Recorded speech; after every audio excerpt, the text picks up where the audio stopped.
नमस्कार. कुंडली मंथन आणि भाग्योदय ज्योतिष यांच्यातर्फे विविध विषयांवर तज्ञ मंडळी मार्गदर्शन करण्यासाठी येतच असतात. सर्व ज्योतिष विषय किंवा आणखीन दुसरे पण विषय आम्ही तुमच्या बरोबर पुढे घेऊन येतच असतो. तर आज एक असाच वेगळा विषय मेडिकल ॲस्ट्रोलॉजी हा टॉपिक तसं म्हटलं तर ज्योतिषशास्त्राशी संलग्नितच आहे. एका नाण्याच्या दोन बाजू असं म्हणता येईल. तर त्यामध्ये स्त्री रोग हा विषय तसं टॉपिक पण खूप मोठा आहे. तर त्याच्यासाठी आज आपल्याकडे आलेले आहेत डॉक्टर सौ रोहिणी मिलिंद साठे मॅडम. त्या प्रोफेशनली डॉक्टर आहेत, आयुर्वेदिक डॉक्टर, पंचकर्म उपचार, आयुर्वेदिक दवाखाना असे त्या करतात. त्याचबरोबर एम-डी आयुर्वेदिक देखील आहेत. अंबिका कुटीर योग ठाणे अशी त्यांचं योग शिक्षण झालेलं आहे. Diploma post graduate diploma in preventive cardiology Chennai असं देखील त्यांचं शिक्षण झालेलं आहे.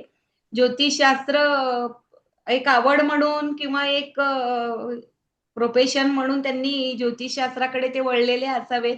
तर प्रारंभीचे शिक्षण भट सरांकडे झालेले आहेत. त्यानंतर फलज्योतिष अभ्यास मंडळ पुणे येथील त्यांचं पुढील शिक्षण ज्योतिष पंडित पर्यंत शिक्षण झालेलं आहे आणि ज्योतिषशास्त्राचा प्रचार आणि प्रसार ते आपल्याकडे करतात आणि त्यांचे गुरु आहेत आरती घाटपांडे मॅडम, ज्या माझ्या पण गुरु आहेत. तर त्या माझ्या गुरु भगिनी आहेत. गुरु मला भगिनी. आनंद होतो आहे की आज माझ्या गुरु भगिनी आपल्या समोर मेडिकल ॲस्ट्रोलॉजी एक स्त्री रोग असा विषय घेऊन आलेले आहेत. तर मॅडम स्वागत आहे आपलं. आपण सुरू करावं. नमस्कार. नमस्कार. छान. इथे सगळी तज्ञ मंडळी आहेत आणि कुंडली मंथन हा जो तुमचं नाव आहे ना, फार छान आहे. सर्वप्रथम सगळ्यांना माझ्यातर्फे नमस्कार. गणपतीचं स्मरण करून मी हा विषयाला सुरुवात करते. ह्याच्यामध्ये मी सरांशी बोलले तेव्हा कळलं की सगळेच ज्योतिषाचे अभ्यासक आहेत. म्हणजे असं नवीन कुणाला काही नवीन शिकवायचं नाहीये. तर हा मंथन हा जो शब्द आहे तो अतिशय परफेक्ट आहे. त्यामुळे मंथन करूया आणि त्या मंथनासाठी विचार लागतात. त्या विचारांचं मंथन होत असं म्हणून एक माझ्या तर्फे हा प्रयत्न आहे की मी आयुर्वेदाचं शिक्षण पूर्ण घेतलं, एम-डी केलं आणि आयुर्वेदामध्येच प्रॅक्टिस करत होते. पण नंतर असं झालं की मी जरा शेअर करते माझं हे पीपीटी, म्हणजे मग त्याच्यावर आधारे आपल्याला बोलता येईल सांगून. नमस्कार. पहिल्या ह्याच्यावर माझं नाव आलेलं आहे. विश्वरूप आयुर्वेद अशी माझी ऍक्टिव्हिटी आहे. त्याच्यामध्ये आयुर्वेदाची प्रॅक्टिस, पंचकर्म आणि सर्व तऱ्हेच्या किंवा सर्व प्रकाराने आयुर्वेदिक ट्रीटमेंट आपण देतो. औषधं असतील, शलाका असतील, जलौका असेल, पंचकर्माचे सगळे प्रकार असतील. तर हे सगळं मी साधारण 1996 पासून करते. म्हणजे 1993 साली माझं BMS झालं.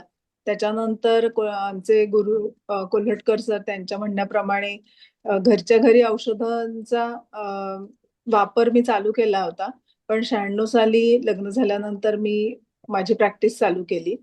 आयुर्वेदाचा अभ्यास आणि त्यानुसार त्याचा वापर हा चालू होता. पण हे करताना जी ज्योतिषाची आवड होती ती काही शांत बसू देत नव्हती.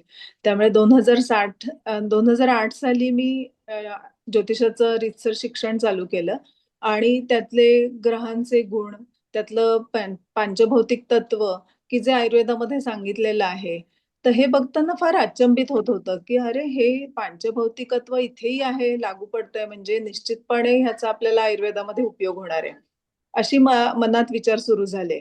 मग त्या दृष्टीनं हे शिक्षण केवळ आयुष्यावर म्हणजे आयुष्यातल्या अनेक अंगांवर ज्योतिष काम करत असतं किंवा त्याच्या आधारे आपण मार्गदर्शन करू शकतो. तर त्यातलं मी फक्त एक शरीरावर, मनावर या ज्योतिषशास्त्रीय अभ्यासाचा काय आपल्याला उपयोग होऊ शकतो या दृष्टीनं विचार केला. कारण आयुर्वेदात म्हटलेलं आहे की एकम शास्त्र मधियानो न कुर्यात शास्त्र निश्चयम. म्हणजे एखादं शास्त्र आपण वापरत असतो, जसं मी आयुर्वेद वापरते, तर त्याच्यामध्ये निश्चय म्हणजे कुठल्याही ह्याचं डायग्नोसिस आहे, त्याच्यावर पुढे काय करायचे ट्रीटमेंट ह्याच्यासाठी फक्त आयुर्वेदाचं नाही तर त्याच्या अलाइड इतर सायन्सेसचा पण आधार घेतला पाहिजे, त्यांचाही अभ्यास केला पाहिजे. त्या दृष्टीनं आम्ही मॉडर्न सायन्सचा पण अभ्यास करत असतो. त्यांचाही वापर करत असतो की त्यातलं एखादं तत्व इथे कुठे लागू पडतंय हे बघतो आणि त्याप्रमाणे वापरतो. तसं हे ज्योतिषाचा अभ्यास करताना कळलं की हे ग्रह, हे भाव, राशी हे सगळंही माणसाच्या आयुष्यावर परिणाम करतंय आणि त्याच्या अ, मार्गदर्शनामुळे आपण ज्योतिषाचं मेन तत्व की प्रकाश देणं, ज्ञान देणं आणि त्या ज्ञानाच्या आधारे आपली उन्नती करून घेणं हे शक्य आहे. हे लक्षात आल्यावर ज्योतिषाचा अभ्यास हा विशेषतः शरीर दृष्टीनं काय होतोय हे अभ्यासाला सुरुवात केली. त्याच्यामध्ये पहिलं लक्षात आलं नेक्स्ट की कालपुरुष कुंडली ही मांडलेली आहे आणि कालपुरुष हे एक वेदिक म्हणजे कॉस्मिक मॅन किंवा कॉस्मिक एनर्जी असं धरून तिच्यावर राशींचा कसा प्रभाव आहे, कुठल्या अवयवावर कुठला प्रभाव आहे ह्याचा अभ्यास झाला. त्याच्यात इथे दिसतंय त्याप्रमाणे डोक्यापासून पायाच्या अंगठ्यापर्यंत राशींचा वेगवेगळा प्रभाव किंवा राशींची तत्व ही लागू पडतात. त्याप्रमाणे जसं की शिरस्थानावर मेषराशीचा परिणाम जाणवतो किंवा शिरस्थानाचा अभ्यास करताना कुंडलीतली मेषराशीची स्थिती, मेषराशीतले ग्रह, मेषराशीवर कुठल्या ग्रहांची दृष्टी ह्याचा अभ्यास केला तर आपल्याला शिरस्थानाचं आरोग्य कळू शकतं. त्याप्रमाणे वृषभ राशीचा अभ्यास केला तर त्या व्यक्तीच्या किंवा त्या जातकाच्या गळा आणि चेहऱ्याचा खालचा भाग ह्याच्यावर काय परिणाम आहे, कसा परिणाम होतोय हे कळू शकतं. मिथुन राशीच्या अभ्यासाने आपल्याला व्यक्तीचे खांदे, बाहू आणि चेस्टचा बाजूचा भाग, साईडचा जो भाग आहे त्याचा अभ्यास करता येतो. कर्क रास ही मुख्यतः उरस्थानावर जी आपण पत्रिकेत सुद्धा बघतो की चतुर्थ स्थानात लोकेटेड आहे म्हणजे कुंडलीच्या मध्यभागी लोकेटेड ज्याला आपण केंद्रस्थान म्हणतो. तर त्याचा परिणाम हा चेस्टवर आणि चेस्ट मधल्या आता कर्क राशी ही कुठल्या जलतत्वाची आहे त्यामुळे त्यातलं जलतत्व म्हणजे कफ आणि कफाचं वहन ह्या सगळ्यांवर कर्क राशीचा प्रभाव आपल्याला दिसतो. त्याप्रमाणेच उरस्थानामध्ये आणखीन महत्वाचा ऑर्गन असतो म्हणजे स्तन. स्तनांचाही विचार ह्या चतुर्थ स्थानावरून आपण करू शकतो. मग पंचम स्थान आहे जिथे सिंह राशी आहे. सिंह राशीचा मालक कोण आहे तर रवी. रवी हा आत्माकारक आहे. जसं की हृदयाची स्थिती आपण नॉर्मली सायन्समध्ये बघतो किंवा शास्त्रात बघतो की हृदयाची स्थिती चांगली असेल तर त्या माणसाचं आयुष्य चांगलं राहतं किंवा निरोगी राहतं. मग रवी हा हृदयाचा कारक म्हणून हृदयाची चिकित्सा करताना किंवा हृदयाचं परीक्षण करताना रवीची स्थिती ही पण मुख्यतः विचारात घ्यावी लागते. षष्ठ स्थान हे रिपू स्थान म्हणतो. आता प्रत्येक स्थानाला आपण एक एक महत्व जाणतो की प्रत्येक स्थानाचं काय आहे. तर ह्याला रिपू स्थान का म्हटलेलं आहे तर आयुर्वेदात आपणही सगळे जाणतो की पोटाची स्थिती चांगली असेल तर माणसाचं पोषण म्हणजे पचन चांगलं झाल्यामुळे पोषण चांगलं होतं आणि आयुष्य निरोगी राहतं. तर पोटावर आधारित सगळं आपलं आयुष्य असतं असं जर म्हटलं तर रिपुस्थानामध्ये असलेली कन्या रास की जी पोटावर प्रभावीपणे काम करते म्हणून ते रिपुस्थान आलेलं आहे. म्हणजे त्यामुळे कुठल्या जातकाच्या 12 भावातील कुठल्याही भावात कन्या रास असू शकते. पण कन्या रास ही आतड्यांना रिप्रेझेंट करणार आहे आणि षष्ठ स्थान हे पचनाला रिप्रेझेंट करणार आहे.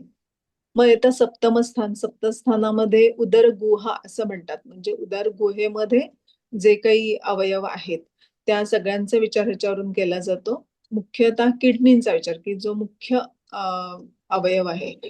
सांगलीचे जे दातारशास्त्री आहेत त्यांनी पोटाचा विचार करून पूर्ण त्यांचं करिअरमध्ये त्याच्यावर अतिशय सूक्ष्म अभ्यास केला आणि त्यामध्ये त्यांनी लिव्हर, स्प्लीन आणि किडनी या तिन्हींच्या आधारे अतिशय क्रिटिकल केसेस सुद्धा सॉल्व्ह केल्या. म्हणजे इतकं ते महत्वाचं स्थान आहे. तर ते उदरगुहेतलं किडनी मुख्यतः हे आपण सप्तम स्थानावरून बघतो. पुढे अष्टम स्थान आहे तिथे ते वृश्चिक राशीचा अंमल ही गुप्तांग आहेत, गुदद्वार आहे, मूत्रद्वार आहे. वृश्चिक राशीला आपण जाणतो की ती एक जलप्रधान राशी आणि ते जल कसं आहे तर साठवलेलं आहे. तर जिथे आता आपलं शरीराचा विचार केला उदर गुहेतला तर मूत्र साठणं म्हणजे मूत्र जठर किंवा आपण ज्याला म्हणतो की युरिनरी ब्लॅडर हा पण एक वृश्चिक राशीच्या अंमलाखाली येणारा भाग आहे. त्याच्या पुढे जंघा आहेत म्हणजे जिथे आपलं मध्य शरीर आणि पाय यांची सुरुवात होते किंवा यांचा जॉईंट आहे तिथे धनुरास आहे. धनुराशीचा मांड्यांवर इफेक्ट आपण बघितला जातो की मांड्यांचं परीक्षण करताना आपण धनुराशीचा मुख्यतः विचार करतो. तसंच गुडघ्यांवर मकर राशीचा प्रभाव आणलेला आहे. आता इथे तुम्हाला दिसेल त्या कालपुरुषाची जी काही हे दाखवली आहे मूर्ती त्या मूर्तीवर ह्या सगळ्या राशींचा प्रभाव आपण बघतो. पुढे ते कुंभ रास की जिचा परिणाम मुख्यतः पोटऱ्या आणि पुढे पोटरीच्या समोर जे शिन म्हणतो आपण हाड त्याच्यावर कुंभ राशीचा प्रभाव दिसतो. तर कुंभ राशी म्हणजे मॉडर्न सायन्स मध्ये सुद्धा काफ मसलला सेकंड हार्ट म्हटलेलं आहे. आणि ज्योतिषामध्ये पण आपण जेव्हा हा अभ्यास करतो कुंडलीचा तेव्हा बघतो ना की पाचव्या राशीच्या एक्झॅक्ट समोर ही कुंभ रास येते.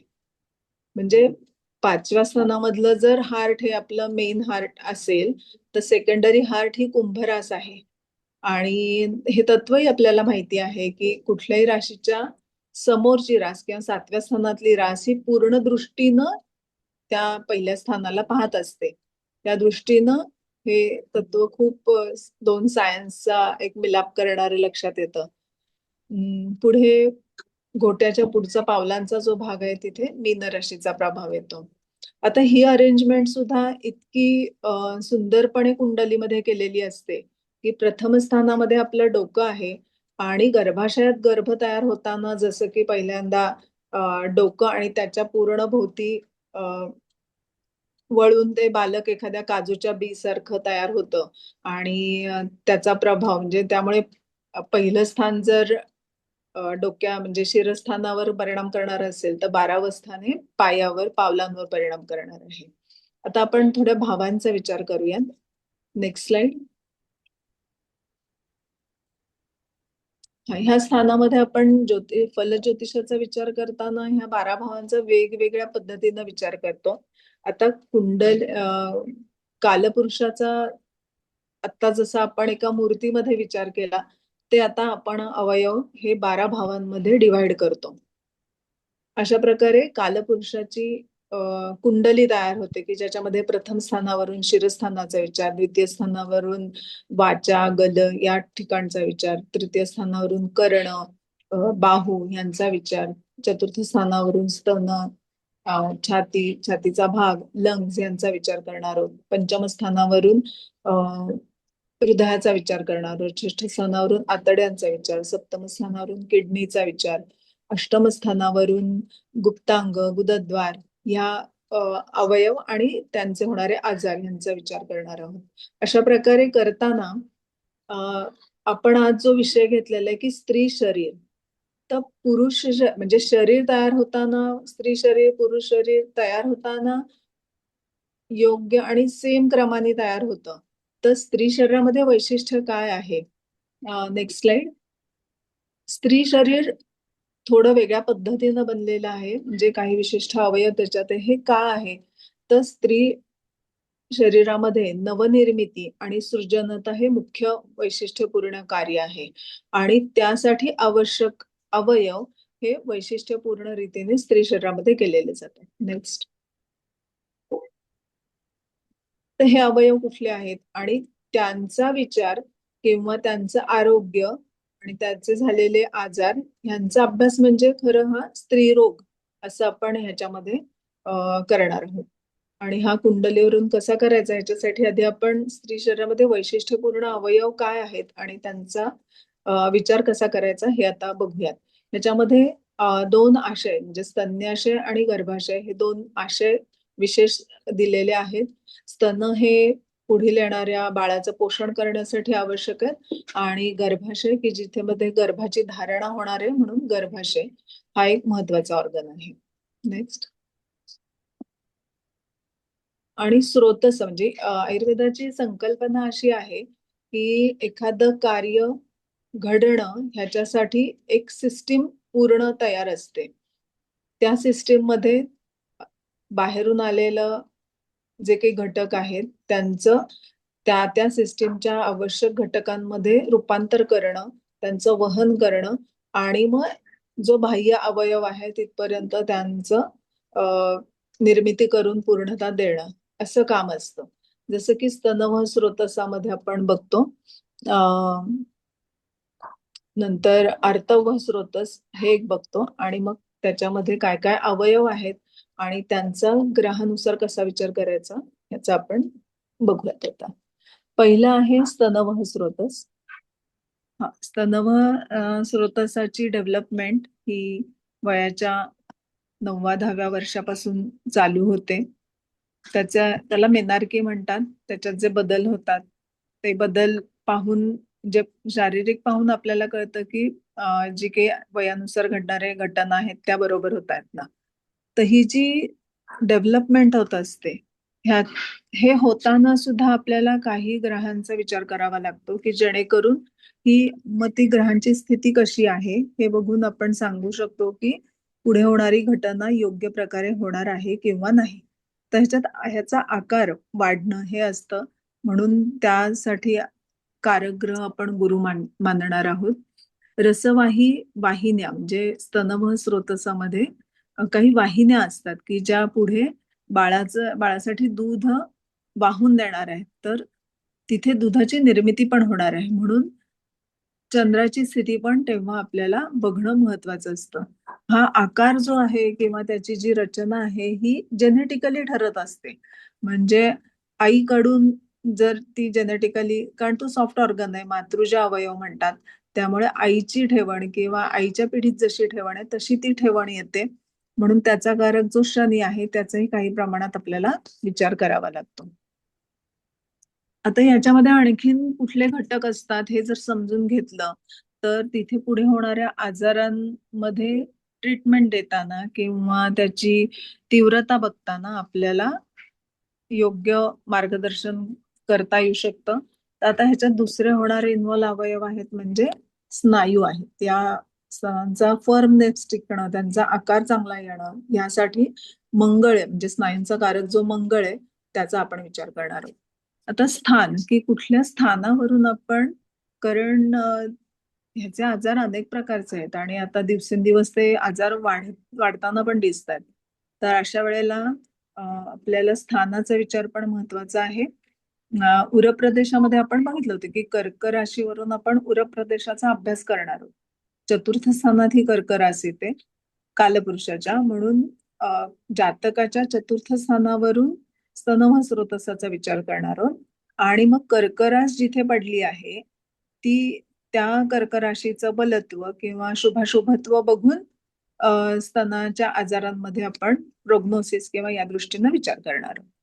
Next slide.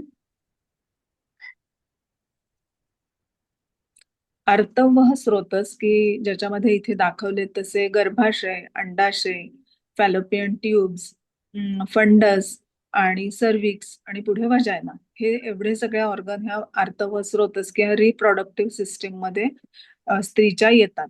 ह्या प्रत्येकाचं एक वैशिष्ट्यपूर्ण कार्य आहे.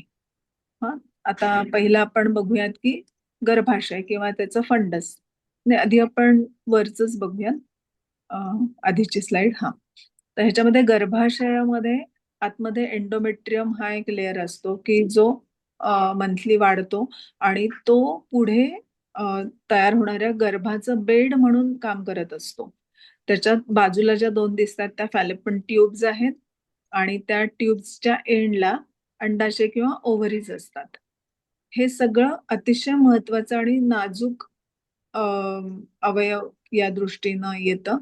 त्याचा विचार खूप महत्वाचा आहे. पुढच्या अनेक आजारांमध्ये ह्यामध्ये बदल थोडेसेही घडतात आणि ते मोठ्या आजाराचे कारणीभूत होऊ शकतात. म्हणून ह्यांची आधी माहिती पूर्ण होणं हे गरजेचं आहे. तर आता फॅलोपियन ट्यूबचं काम काय असतं, तर ओव्हरीमध्ये तयार झालेलं बीज आणि तिथून फुटलेलं बीज कॅरी करून गर्भाशयात आणणं, मग तिथे स्पर्म्स येऊन गर्भधारणा होणार आहे. त्यामुळे ह्या फॅलोपियन ट्यूबचं पण अतिशय महत्व आहे. ओव्हरीजचं तर आपण जाणतोच की तिथे प्रत्येक महिन्याला म्हणजे जेव्हा पाळी आली ती पाळी जाईपर्यंत प्रत्येक महिन्याला एक बीज तयार होतं, अंड तयार होतं आणि त्याची मॅच्युरिटी आली की ते फुटतं, त्याच्यातनं बीज रिलीज होतं की जे फॅलोपियन ट्यूब्स कलेक्ट करून गर्भाशयात आणतात.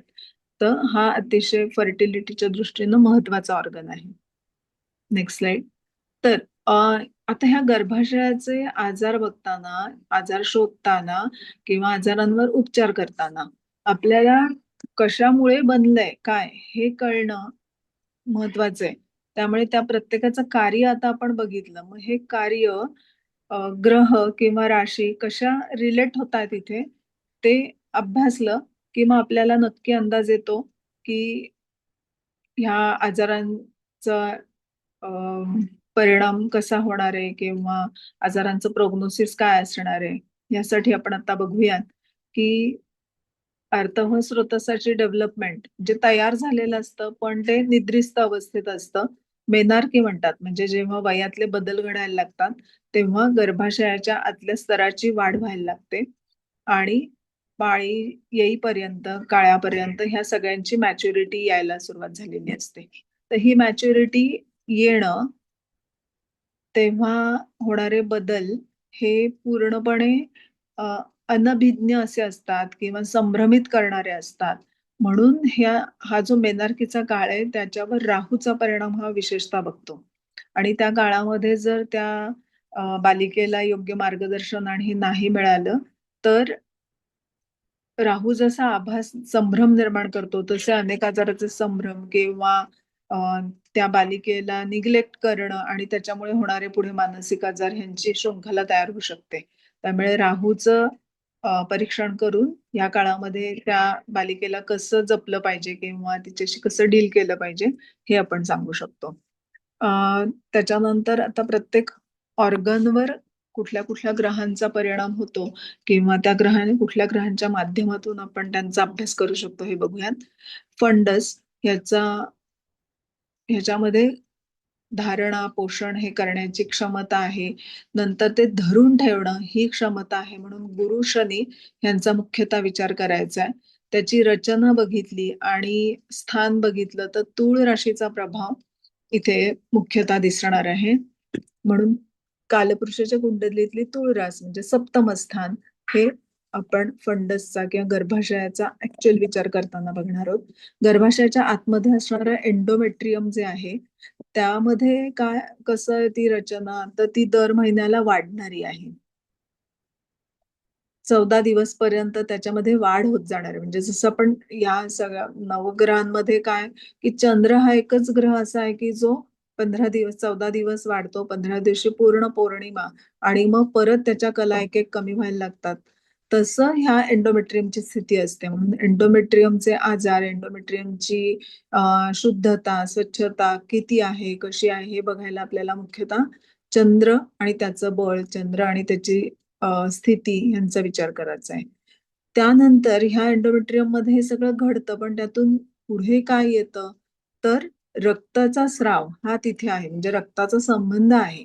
म्हणून मग मंगळ हा तिथे मुख्यतः काम करतो. मंगळ ह्या ग्रहाचं त्यामुळे जेव्हा चंद्र आणि मंगळ ह्यांचं सिंक्रोनायझेशन चांगलं असेल तेव्हा पाळी नियमित येणं फ्लो नियमित असणं हे दिसणार आहे.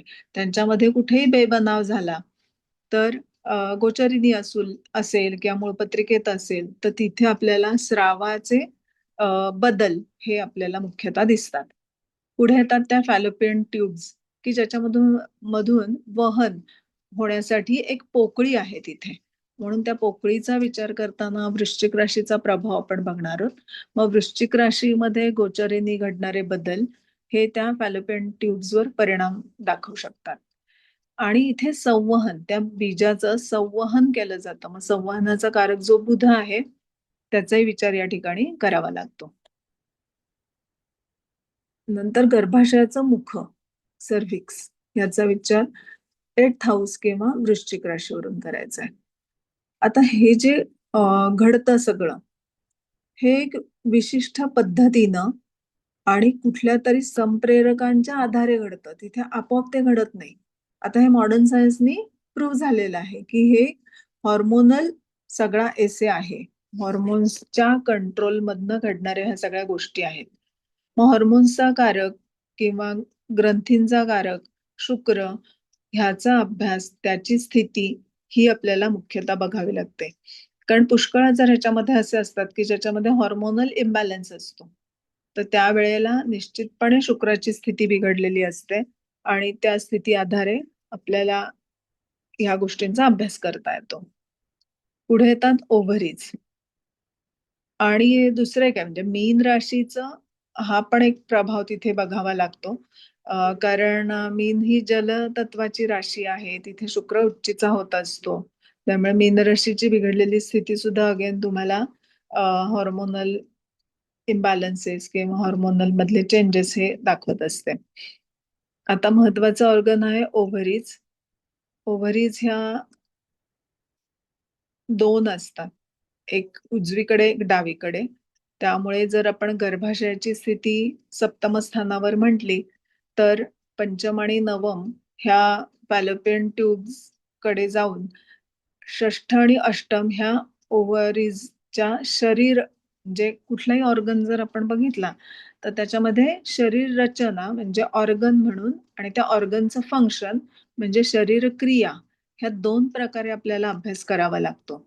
रचना बिघडणं आणि क्रिया बिघडणं ह्या दोन्हींचा अभ्यास करताना षष्ठ आणि अष्टम या स्थानावरून मुख्यतः आपल्याला त्यांची रचना बिघडलेली आहे का ही कळते आणि नवम स्थानावरून त्यांची क्रिया बिघडलेली आहे का हे बघावं लागतं. म्हणून पुढे मी लिहिलंय की शरीर रचना 6 आणि 8व्या स्थानावरून आणि शारीरिक क्रिया म्हणजे ओव्हरीचं फंक्शन हे नवम स्थानावरून बघावं लागतं. नेक्स्ट. ह्याच्यासाठी अतिशय एक आयुर्वेदामध्ये सुद्धा एक श्लोक दिलाय, इंदुः जलम. म्हणजे काय की चंद्र हा जल आहे, कुजो अग्नी, मंगळ हा अग्नी आहे. तर अग्नी जल मिश्रम म्हणजे अग्नी आणि जलाचं एकत्रीकरण. तर एकत्रीकरण म्हणजे मिक्सचर नाहीये, तर ह्या दोघांनी सिंक्रोनाइज केलेलं काम तू अग्नी एव पित्तम स्यात. तर शरीरात जर 3 दोष म्हटले तर त्यातलं पित्त दोष हा अग्नी आहे. एवम रक्ते क्षुभिते पित्तेन म्हणजे हे पित्त जेव्हा रक्ताला क्षुभित करतं तेव्हा रजः प्रवर्तते स्त्रीषु. हा श्लोक या संदर्भात आलेला आहे की पहिली पाळी सुरू होणं ह्याच्यासाठी चंद्र आणि मंगळाचा विचार, चंद्रमंगळाचं गोचरीनं आलेलं भ्रमण हे मूळ चंद्रमंगळाशी जेव्हा सिंक्रोनाइज असतं आणि तेव्हा पाळी जर सुरू झाली तर ती पाळी नियमित ओव्ह्युलेटरी सायकल जे म्हणतात म्हणजे योग्य प्रकारे बीज निर्माण करणारी आणि योग्य प्रकारे स्राव करणारी होते. म्हणून हे चंद्रमंगळाचं अशा प्रकारे आपल्याला महत्व कळतं. त्याच्यातच म्हणजे आर्तव हे उष्ण आहे ह्याच्यासाठी पुढचा एक श्लोक आहे की सौम्यम शुक्रम म्हणजे पुरुषामधलं शुक्र हे सौम्य गुणाचं किंवा शीतप्रधान, तर आर्तवम आग्नेयम म्हणजे परत आग्नेय असल्यामुळे मंगळाचा विचार इथे खूप महत्वाचा ठरतो. नेक्स्ट. आतापर्यंत आपण हे स्त्री शारीर रचना आणि क्रिया हे बघितलं. ह्याच्यात जेव्हा बदल घडतात अनेक प्रकारचे ते असतात, तर तेव्हा ते स्त्रीरोग तयार, स्त्रीरोग होणं असं म्हणतो. निसर्गाविरुद्ध निसर्गाने ह्या सगळ्या क्रिया ठरवून दिलेल्या आहेत. त्यांचा काल पण सांगितलेला आहे. त्या काला व्यतिरिक्त कालाच्या विरुद्ध जाऊन जेव्हा ह्या क्रिया घडतात, जे निसर्गात मिळालेलं शारीर आहे त्याच्यामध्ये त्याच्या मापामध्ये बदल घडतात, दिसण्यामध्ये बदल घडतात, तेव्हा आजार किंवा स्त्रीरोग यांचा विचार करावा लागतो. ते अनेक प्रकारचे, ते कशा प्रकारचे आहेत हे पुढे बघूयात आपण. Next slide. हा, तर स्तनांच्या बाबतीमध्ये काय काय आजार संभवू शकतात. तर स्तनांची वाढ न होणं, तर कुठली वाढ खुंटणं, योग्य प्रमाणात न होणं, म्हणून शनीचा विचार तिथे करावा लागतो. चंद्र ग्रहाचा विचार बघावा लागतो आणि चंद्र हा मनाचा पण कारक आहे. त्यामुळे तिथे तेव्हा मनाला असलेले क्लेश, आनंदी मन नसणं किंवा खूप काही स्ट्रेसफुल तो पिरियड असणं, तेव्हा सुद्धा ही स्तनांची वाढ न होणं हे घडू शकतं. आणि चतुर्थ स्तनाची स्थिती. नंतर स्तनप्रदेशी फॅटच्या गाठी होणं किंवा फॅट साठणं, ह्यासाठी गुरु आणि शुक्र या ग्रहांचा विचार करूयात. अ, आता खूप प्रमाणात सापडणारा, दिसणारा म्हणजे कॅन्सर. आणि पुढे सगळ्यात त्रासदायक ठरणारा असा हा आजार आहे. तर ह्या आजाराचं लवकर डायग्नोसिस करणं हे खूप महत्वाचं आहे. त्या दृष्टीनं कॅन्सरचा विचार करताना कुंडलीचा खूप उपयोग होतो. तर तो कशा पद्धतीनं करायचा? तर आपल्याला एक वाटतं, की कॅन्सर म्हणजे तिथे वाढलेल्या गाठी आहेत फक्त. तर त्या गाठी वाढल्यात म्हणजे काय झालंय हे आपल्याला कळलं पाहिजे. तर त्या गाठी वाढतात. तर वाढणं म्हटलं, की आपण लगेच गुरूचा संबंध म्हणतो. पण त्याही पेक्षा त्या गाठी नॅचरल किंवा नैसर्गिक वाढलेल्या आहेत का? तर नाहीयेत. त्या अयोग्य पद्धतीनं वाढल्यात. म्हणून तिथे ॲबनॉर्मल ग्रोथ हा महत्वाचा भाग आहे किंवा पहिल्या जुन्या गाठी न मरणं, त्या डेड होत नाहीत, तशाच वाढत राहतात. म्हणून तिथे शनी ग्रहाचा महत्वाचा विचार ठेवावा लागतो. नंतर जनरली हा जेनेटिकपणे दिसणारा किंवा जीन्समधनं इनहेरिट होणारा आजार आहे. म्हणून जेनेटिकचं स्थान जे लाभस्थान आहे, त्याचा मुख्य विचार करावा लागतो. तिथे असलेले ग्रह आरोग्याच्या भावांशी निगडीत आहेत का? हे बघावं लागतं. तसे ग्रह नसतील तर मग लाभेशाची स्थिती काय आहे? तो शनीच्या दृष्टीत आहे की आरोग्याचे जे भाव आहेत आपले, मारक स्थान आहे, षष्ठ स्थान आहे, अष्टम आहे, त्यांच्या भाविशांची त्याचे कसे योग आहेत आणि कुठल्या महादशा चालू आहेत त्यांचा विचार करून कॅन्सरचा पूर्णतः विचार करता येतो. आणि कॅन्सरच्या मध्ये आपण बघितलं की तिथे तीव्र वेदना आहेत. सुरुवातीच्या काळामध्ये तर डायग्नोसिस मध्येच कन्फ्युजन आहे किंवा गूढता असते म्हणून नेपच्यूनचा पण एक महत्वाचा विचार केला जातो.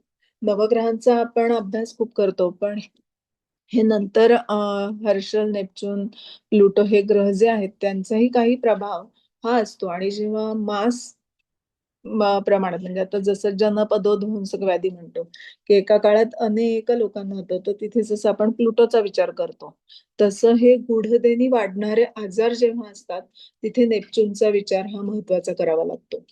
आणि कॅन्सरच्या 98% आजारांमध्ये ती गाठ जिथे वाढलेली आहे तो अवयव काढून टाकावा लागणं, हे मुख्यतः होतं. तर ते डिटॅच होणं हे करावं लागतं. म्हणून केतूचा पण खूप प्रभावी तिथे परिणाम दिसतो.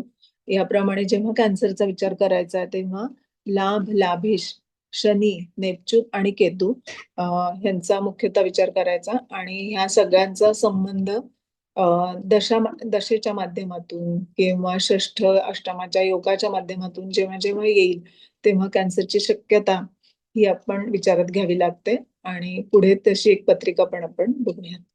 नेक्स्ट.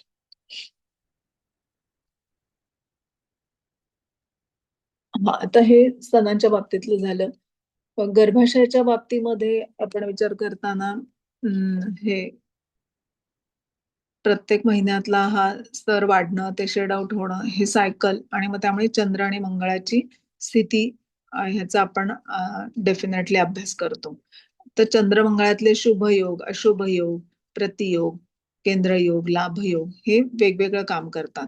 त्यांचा म्हणजे जसं चंद्र मंगळाचा नवपंचम योग किंवा एकराश्यांतर योग हे स्मूथली ह्या घटना घडवतात. तर अशुभ योग असेल म्हणजे षडाष्टक असेल, प्रतियोग असेल. आता प्रतियोग असताना अ, दोघेही तुल्यबळ असतील तरी सुद्धा ती क्रिया नीट होणार आहे. केंद्रयोग असताना मात्र जो केंद्रयोग करायला जाणार आहे त्या ग्रहानुसार म्हणजे जसं की मंगळाशी चंद्र केंद्रयोग करायला केंद्रयोग करतोय, तर त्यावेळेला परिणाम जो आहे तो वेगळा होणार आहे. आणि जेव्हा चंद्राशी मंगळ केंद्रयोग करायला जातोय म्हणजे चंद्रावर मंगळाची दृष्टी आहे, त्यावेळेला हा स्राव कमी होणं किंवा तिथे उष्णता होणं, पोट दुखणं या टाईपचे आजार तिथे दिसणार आहेत. आता ह्यांच्या बाबतीत होणारे आजार ह्यांचा विचार केला तर स्राव कमी होणं हा एक आजाराचा प्रकार त्याच्यामध्ये आढळतो. तिथे आपण शनीचा म्हणजे चंद्रमंगळ यांची स्थिती बघणार होतोच, पण त्याच्याबरोबर शनीचाही विचार करणार आहोत. स्राव जास्त होणं तर मंगळाची दृष्टी असणं किंवा त्याच्यातला उष्ण गुण जास्त असणं. त्यानंतर ट्यूब ब्लॉक असणं. तर इन्फर्टिलिटीचा किंवा वंध्यत्वाचा विचार करताना ट्यूब्सचं मधनं होणारं वहन योग्य नसेल तरी सुद्धा गर्भधारणा होऊ शकत नाही. त्यामुळे ट्यूब ब्लॉकचा विचार करताना वृश्चिक राशीची स्थिती कशी आहे, मग वृश्चिक राशीचा जो स्वामी मंगळ त्याची स्थिती कशी आहे आणि तिथे शनी बुधाशी त्यांचा काही संबंध येतोय का मंगळाचा अशुभ योगाद्वारे, तर त्या ठिकाणी ट्यूब ब्लॉक होण्याची शक्यता वाढते.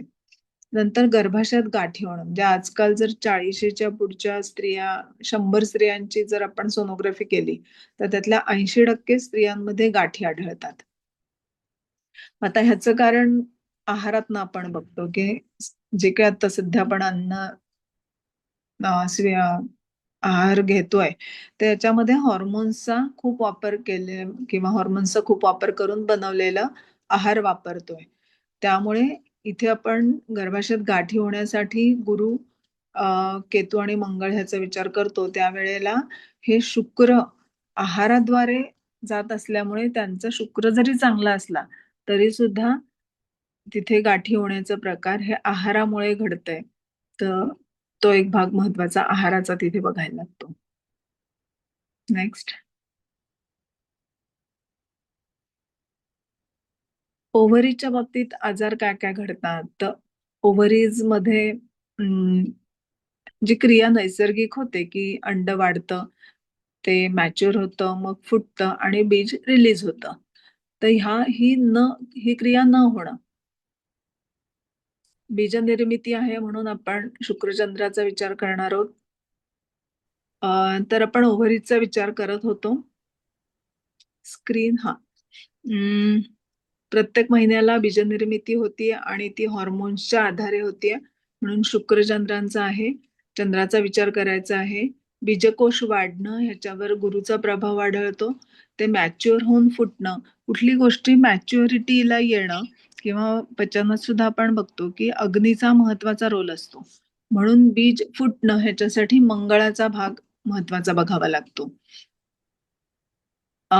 पुढे जी एक महत्वाचा आजकाल आजार दिसतो की ज्याला पीसीओडी म्हणतो, तर त्याच्यामध्ये काय होतं की तयार होत हे अंड वाढत जातं आणि ते योग्य काळी फुटणं हे न होता ते तसंच बुडबुडा त्याचा पाण्यासारखा तयार होतो. बीज आतमध्ये तयारच होऊ शकत नाही.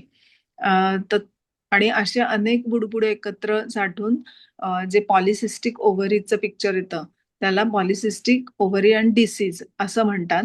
त्यावेळेला मात्र ह्या सगळ्यांचा एकत्रित विचार करावा लागतो. तो म्हणजे गुरु शुक्र, जे शुक्र बिघडला असेल तर हॉर्मोनल इम्बॅलन्स आहे. गुरु बिघडला असेल तर त्याचं पोषण होणं हे कमी पडतंय. शनीचा तिथे विचार करायला लागेल कारण की तिथे ग्रोथ होती आणि ती थांबतीये, पूर्ण होत नाहीये. 6, 8, 9 ही स्थानांचा विचार करायचा आहे. अशा अनेक पद्धतीने विचार करावा लागतो. नंतर वर्ग कुंडल्या ज्या आहेत त्यांचाही महत्वाचा रोल इथे येतो. त्रिशांश कुंडलीचा विचार करावा लागतो की हा आजार म्हणून आहे, कारण जेव्हा हा आजार म्हणून येतो तेव्हा तो हे पिक्चर दिसतं आणि त्याचा पूर्ण शरीरावर किंवा स्त्रीच्या पूर्ण आयुष्यावर परिणाम करणारे अनेक आजार त्यातनं निर्माण होतात. आणि महत्वाचा पुढचा भाग म्हणजे कॅन्सर. कॅन्सरचा विचार करताना आपण वर बघितलं तसं की लाभ, लाभेश, केतू, शनी, नेपच्यून यांचा विचार करावा लागतो की ही प्रोन किती कॅन्सरसाठी आहे या दृष्टीनं. नेक्स्ट. आता आपण काही केसेसचा विचार करूया. आपल्याकडे वेळ आहे ना तेवढा? हा 5 पर्यंत आहे. हा, ठीक आहे. काही ज्योतिषांचे प्रश्न पण असतात, ते प्रश्नाची हो. उत्तर पण द्यावी लागतात ते आपल्याला. आपण बघूयात. हो, तर पहिलं आपण स्त्री जातक बघूयात. ह्यांचा 2/1/1986 15/39 अकोले असं जन्माचं विवरण आहे.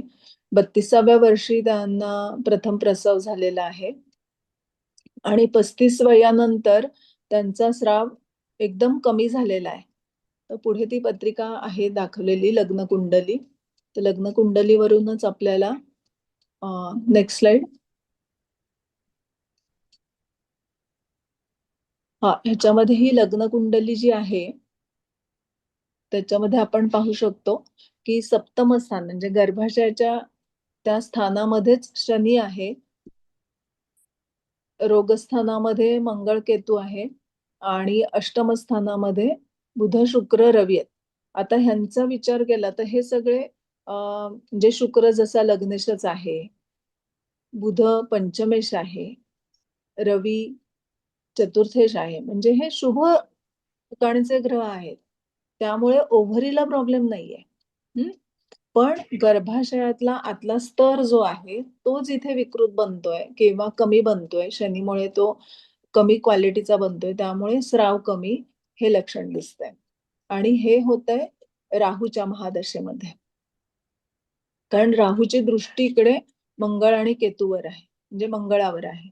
त्यामुळे स्रावावर परिणाम हा मुख्यतः तिथे दिसला. आजार असा फार नाहीये, पण स्राव कमी झालाय तर पुढे ह्याचे बायफर्केशन किंवा परिणाम पुढे मिळणार आहेत. मग म्हणून या व्यक्तीनं काळजी घेणं आता गरजेचं आहे, हे आपण एवढ्या पत्रिकेवरून सांगू शकतो. नेक्स्ट. ही दुसरी स्त्री जातक आहे. त्याचे डिटेल्स दिलेले आहेत. 11/9/1988 दुपारी 12:50चा जन्म आहे पुण्यातला. यांना काय झालंय, प्रथम प्रसव चांगला आहे त्यांचा, हेल्थ चांगली आहे, व्यायाम करतायत, पण 4 महिन्यापासून अचानक त्यांना इतकं प्रोफ्यूज ब्लिडिंग चालू झालं. आता ते औषधं वगैरे घेऊन कंट्रोल आहे, पण हे हॉर्मोनल चेंजेसमुळे झालेलं आहे. इथे आपण दशांचा हे दाखवलेलं आहे की राहू शुक्र शनी चंद्र असा ग्रहांची दशांची स्थिती आहे. लग्नामध्ये आपण लग्नस्थानामध्ये बघूया, सप्तम स्थानात त्यांच्या गुरु आलेला आहे की जो तिथे अति प्रमाणात वाढ करणं अशा टाईपचं लक्षण दाखवतो. हा महत्वाचा भाग आहे. आणि शुक्र जो आहे तो जलराशीतला आहे.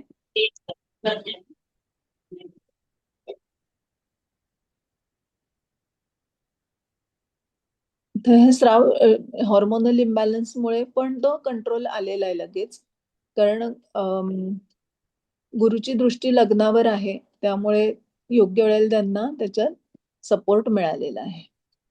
पुढची कुंडली बघूया.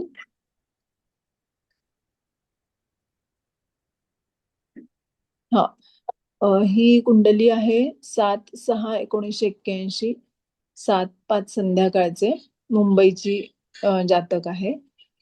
त्यांची हिस्टेक्टॉमी झालेली आहे.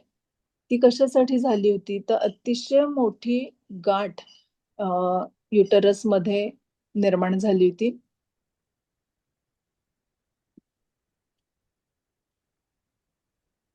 तिथे काय आहे, सप्तम स्थानाचा आता आपण ह्याच्यावर विचार करणार आहोत. गर्भाशयात गाठ आली म्हणजे सप्तम स्थानाचा.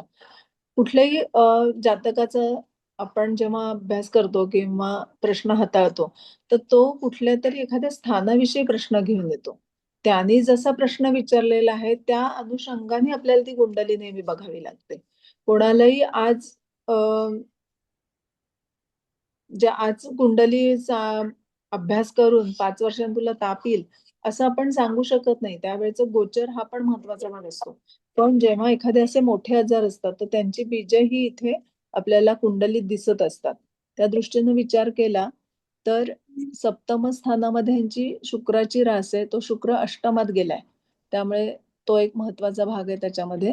मंगळ तिथला आणि ह्या सगळ्यावर गुरुची दृष्टी आहे, म्हणजे त्या अतिरिक्त तिथे वाढ होणं हा भाग आहे. गुरु हा असा, मग इथे गुरुची दृष्टी आपल्याला त्याच्यात योग्य सपोर्ट देणं किंवा ट्रीटमेंट मिळणं हा भाग हाही देणार आहे, पण तो तिथे वृद्धी करणं हा पण परिणाम दाखवणार आहे.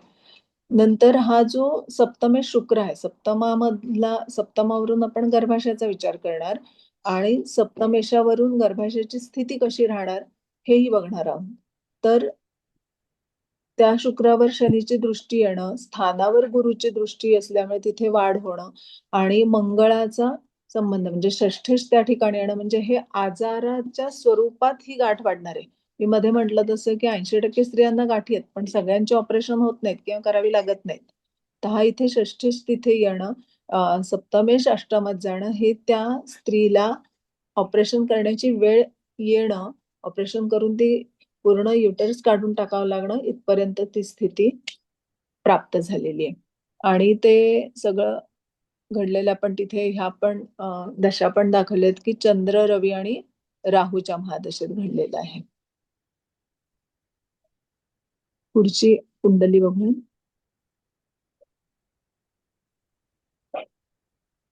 आता ह्याचं मी थोडक्यात वर्णन दिलेलं आहे की यांना मेनोपॉज 1.5 वर्षापूर्वी झाला. तर जनरली मेनोपॉज झाला म्हणजे काय की पाळी यायची थांबली. पाळी यायची थांबली की पुढे वर्षभरामध्ये हे जे ऑर्गन्स आहेत गर्भाशय, ओव्हरीज वगैरे ह्यांच्या श्रिंकेज चालू होतं. तर तसं ते जनरली आजकाल आपण चेक करतो की 1 वर्षांनी ते श्रिंकेज चालू झालंय का, तर हा मेनोपॉज नक्की आला असं. तर पाळी थांबलेली आहे, पण त्यांची सोनोग्राफी केली तर त्याच्यात कळलं की एंडोमेट्रियम वाढतच आहे, ते कमी होत नाहीये. म्हणजे हा इथे निसर्गाच्या विरुद्ध घडणारी घटना घडतीये. म्हणून या कुंडलीचा विशेष अभ्यास केला. त्यांना पुढे कुंडली बघू. आता ह्याच्यामध्ये जर आपण प्रत्यक्ष बघितलं तर सप्तम स्थानामध्ये कुठलाही ग्रह नाहीये.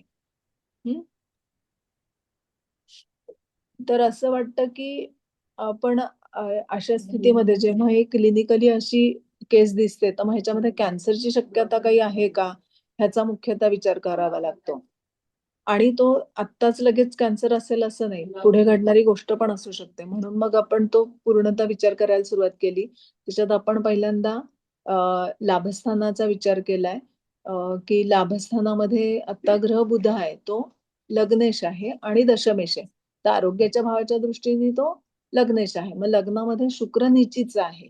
म्हणजे हा बुध इथे आपल्याला शुक्राच्या माध्यमातून काम करताना दिसणार आहे आणि तो शुक्र नीचीचा आहे, त्यामुळे निगेटिव्हलीच काम दिसणार आहे. मग आता लाभेश कोण आहे तर चंद्र आहे, तो केतू युक्त आहे. ओके, म्हणजे तो इथे आपल्याला कॅन्सरसाठी एक पॉइंट आपल्याला पॉझिटिव्हली मिळतोय. त्याच्यावर शनीची दृष्टी आणि ती षष्ठातून आहे की शनी हा षष्ठेश पण आहे, म्हणजे आरोग्य भावाशी हे सगळं कनेक्ट होत चाललेलं आहे. आणि नंतर पुढे बघणार आहोत आपण अष्टमावर दृष्टी करणारा मंगळ आहे, तोही नेपच्यून युक्त आहे. तर ही सगळी पॅथॉलॉजी बघितली तर आता इथे आपल्याला वर्ग कुंडलीचा पण अभ्यास करायला हवा असं लक्षात आलं. म्हणून त्रिशांशामध्ये बघितलं तर त्रिशांशामध्ये नेहमी राहू केतू एका स्थानात येतात आणि आरोग्य म्हणजे मेडिकल ॲस्ट्रॉलॉजीमध्ये असं म्हटलं जातं की राहू केतू ज्या राशीत आहेत ती रास कुंडलीत जन्मलग्न कुंडलीत ज्या स्थानात येते त्या स्थानाशी रिलेटेड विकार किंवा त्यातून त्या जातकाला अडथळे किंवा खूप पेनफुल स्थिती ही निर्माण होऊ शकते. म्हणून मग जेव्हा या स्त्रीचा त्रिशांश कुंडलीत विचार केला तेव्हा मीन राशीमध्ये राहुकेतू आलेले आहेत. मीन रास तिच्या लग्न कुंडलीत सप्तम स्थानात पडलेली आहे. मग आत्ताचा जे एंडोमेट्रियम थिकनेस तिचा वाढणं आहे मेनोपॉज झाला तरी सुद्धा हे कुठेतरी दाखवतंय की ह्याच्यामध्ये पुढे कॅन्सरचे चेंजेस होण्याची आणि त्यातून त्या जातकाला पेनफुल स्थिती सहन करण्याची स्थिती येणार असं दिसतंय. तर मग आता ह्यांनी ट्रीटमेंट घेतलेली होती पण बॉडीने रिस्पॉन्ड केला नाही, त्यामुळे त्यांना आता हिस्टेक्टॉमी करा आणि तो ऑर्गन आत्ता काढून टाका असा सल्ला दिलाय. तर आता गायनेकोलॉजिस्ट त्याच्यावर वर्क करतायत पुढे. पण ही खूप इंटरेस्टिंग आहे की इतक्या पद्धतीनं आपल्याला हे दिसतंय. म्हणजे आत्ता फार त्रास नाहीये म्हणून स्त्रीनी जर ते सोडून दिलं तर पुढे जाऊन नक्की ही कॅन्सरमध्ये कन्व्हर्ट होण्याची शक्यता आहे. त्यामुळे मला आत्ता त्रास नाही, कशाला ऑपरेशन करू असा विचार न करता ह्याच्यामध्ये ज्योतिषी योग्य सल्ला देऊ शकतो की नाही हा टाइम योग्य आहे की तू आता ऑपरेशन करून घे. ते ना रहेगा बास न बचेगी बासरी, म्हणजे जर तो अवयवच नाही राहिला तर त्यातून निर्माण होणारं पेन हे पुढे नाही मिळणार. या दृष्टीनं हा सगळ्या कुंडलींचा अभ्यास करावा लागतो प्रत्येक वेळी आपण जे ग्रह म्हटले तेच पूर्णपणे बोलतात असं नाही. त्यांना सपोर्ट करणाऱ्या दशा किंवा अशा वेळे आता तर आताच्या काळामध्ये अनेक आजार जे होतात त्याच्यामध्ये रवीचा रोल पण खूप बघावा लागतो. कारण रवी हा पोषण करणारा ग्रह आहे. त्यामुळे रवी वीक असेल तर त्या स्त्री जातकाला जर तिचे योग्य पोषण होणारे जरी घटक दिले तरी अनेक आजार आपण थांबवू शकतो. त्यामुळे स्त्री कुंडलीतल्या रवीचा अभ्यास हा सुद्धा खूप महत्वाचा घटक ठरतो. या दृष्टीनं आयुर्वेदातल्या आचार्यांनी एक हे दिलेलं आहे की पंचविंशे ततो वर्षे पुमान नारी तू षोडशे, म्हणजे 25 वर्षाचा पुरुष आणि 16 वर्षाची स्त्री हे अतिशय उत्तम प्रकारे नेक्स्ट जनरेशनला जन्म देऊ शकतात. कारण तेव्हा त्यांची पूर्ण मॅच्युरिटी आलेली असते. अशा पद्धतीनं हा विचार करावा लागतो स्त्री शरीराचा. याच्यासाठी आपण आता प्रार्थना करूया की एता देहे विशेषेण तव नित्याही देवता एतास्त्वाम सततम पांतु दीर्घमायु अवाप्नुहि. या सर्व देहाच्या विशेषत्वाने काही देवता तिथे नित्य वास करत असतात. त्या देवतांची नेहमी प्रार्थना करावी. त्यांनी पूर्ण आपल्या गुणांनी तिथे उपस्थित राहावं आणि दीर्घ आयुष्याचा लाभ करून द्यावा. इति आलम. एवढं बोलून मी माझे 4 शब्द संपवते. माझे विचार तुमच्या समोर मांडले. ह्यातल्या काही चुका असतील तर त्या माझ्या आहेत, माझ्या बुद्धीच्या लिमिटेशन्स आहेत. गुरूंनी पूर्ण अभ्यास करून घेतलेला आहे, तर चुका असतील तर त्या क्षमा करावी आणि विचार मंथनाला आपण सुरुवात करूयात. कुणाला काही शंका असतील तर बघूयात. खूपच छान झालं मॅडम आपलं. हो, थँक्यू. कुणाला काही शंका असेल, प्रश्न असतील या अनुषंगाने तर डायरेक्ट डॉक्टर मॅडमना स्वतःचं नाव सांगून प्रश्न विचारू शकता. हा, ओपन करून विचारू शकता. नाही मॅडम, काही कुणाला प्रश्न नाही येत. शंका आता ह्याच्यावर विचार मंथन झालं. अतिशय चांगलं झालं व्याख्यान. ठीक आहे. हो, एक थँक्यू. वेगळा विषय मांडला आणि अतिशय बौद्धिक म्हणजे बुद्धीला चालना देणारं व्याख्यान झालंय मॅडम. हो, थँक्यू. बुद्धी एका आणि काय फोनवर होतं की ह्याच्यावर खूप वेगवेगळे विचार आले ना, आधी विचार तर केले पाहिजेत, मग ते येतील आणि मग त्याच्यावर एक नवनीतासारखं काहीतरी मिळेल आपल्याला नंतर. मी एक त्यामुळे हे तुम्हाला मंथन. विनंती माझा फोन केलेला, त्या हा, विनंतीस मान देऊन तुम्ही आमच्या ग्रुपवर व्याख्यान द्याला त्याबद्दल मी तुमचे मनपूर्वक आभार व्यक्त करतो. थँक्यू. यापुढेही असेच वेगळे विषय, आता या स्त्री रोगाचे आले तर अजून वेगळे विषय, रोगावरचे खूप वेगळे विषय आहेत, घेऊन मी तुम्हाला बोलवतो. खूप आहेत. येस, नक्की.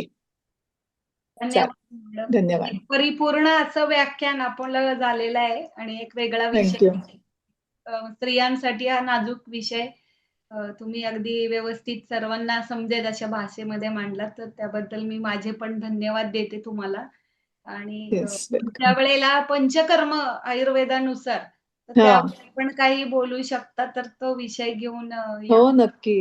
म्हणजे आता मी म्हटलं तसं म्हणजे या पीसीओडी किंवा ह्याच्यामध्ये सुद्धा ना, जेव्हा म्हणजे चंद्रमंगळांचा विचार करतो, तर मंगळ जर तिथे थोडासा निर्बली असेल, तर त्या व्यक्तीला व्यायाम हा पाहिजेच. तिने व्यायाम केला तर तिची या टाईपची अवस्था सगळी चांगलीच राहणार. म्हणजे आजकाल आपण जे पीसीओडीचं पिक्चर जास्त दिसतं, ते ह्या मुलींनी व्यायाम वाढवले तर ते नीट होणार आहे. इतकं ते सोपं गणित असतं. आणि चंद्र निर्बली असेल तर त्यांना एक शांतपणा देणं, विश्रांतीमध्ये घेणं, हे केलं तरी सुद्धा ते म्हणजे असे उपाय पण त्याच्यातच आपल्याला लक्षात येतात. म्हणून तो अभ्यास महत्वाचा आहे. Doctor madam, yes. मी गेले 31 वर्षापासून सामुद्रिक हस्तरेखा शास्त्राचा अभ्यास करतोय. हा. या अभ्यासामध्ये मी 7 केसेस अशा हँडल केल्या, त्या हम्म. विवाह झाल्यानंतर 9 वर्ष झाले संतान होत नव्हतं. तर मग हम्म. आशांचं परीक्षण करताना मी स्वतःलाच प्रश्न विचारले. पहिला प्रश्न स्वतःला विचारला, हातावर संतान रेषा आहेत का? हम्म. दुसरा प्रश्न विचारला, संतान सुख आहे का? तिसरा प्रश्न स्वतःलाच विचारला, संतान नैसर्गिक होईल का? चौथा प्रश्न विचारला, संतान नैसर्गिक होणार असेल मेडिकल ट्रीटमेंट घेऊन होईल का? मग मेडिकल ट्रीटमेंट कधी चालू परफेक्ट. करायची, कुठल्या क्षणाला चालू करायची, हा. असे वेगवेगळे प्रश्न घेऊन मी हस्तरेषेवरून मी काही नोट्स काढल्या हो. आणि नाशिकला अभिलाष कागजीवाले. अमोल साकोरकर अमोल हम्म, साखरकर एक आहे हम्म. आणि वर्ध्याला अभिलाष बागजीवाले यांना हो. दोघांच्या जन्मपत्रिका पाठवल्या आणि त्या मेडिकल ट्रीटमेंट कधी चालू करायची मी काढलेले निष्कर्ष आणि त्यांचे निष्कर्ष एकत्र करून मी त्यांना दिले. अशा मस्त. 60 केसेस मी सक्सेस केल्या. Very good. किती महत्वाचा विषय इन्फर्टिलिटी हा. खूप आवश्यक आहे ही मदत मग करणं. त्या दिवशी त्या ताईंनी मला सांगितलं काका मी आई होणार आहे. मी त्या हो. दिवसापासून त्यांना सांगितलं 2च उपासना सांगितल्या. पहिल्यांदा सकाळी सूर्य कवच वाचायचं आणि खरंय. संध्याकाळी गणेश कवच वाचायचं. हो. अगदी छान. म्हणजे हे पण मार्गदर्शन खूप महत्वाचं असतं. नुसतं सगळं औषधांनी होत नाही. आणि पत्रिकेवरून गोष्टी लक्षात येतात. एखाद्या दाम्पत्यांना आपण एखाद्या मुलीला तू गोळ्या खाऊ नको हे देखील हो. आपण हा सांगू शकतो. त्यांचे योग आहे तेव्हा जर नाही त्यांनी प्रयत्न केले तर नंतर काहीच उपयोग नाही ना. आणि अगदी खरंय. वेगवेगळे अभ्यास करायचा सवय लागलेली आहे. हे असं का म्हणजे असं का नाही मग असं होण्यासाठी काय करावं लागेल. खरा हातावर शास्त्रज्ञ तोच करावं असतो. लागेल. असं का असं म्हणणाराच खरा शास्त्रज्ञ. मग तो शोधतो ना असं का ते. अगदी खरंय. Yes yes. एका सरांचा ज्योतिष रिसर्च खूप छान आहे हो सरांचा. हो. तेच म्हणून म्हटलं ना ज्योतिषयज्ञ असं का हा प्रश्न ज्याला पडतो तोच काहीतरी शोधू शकतो.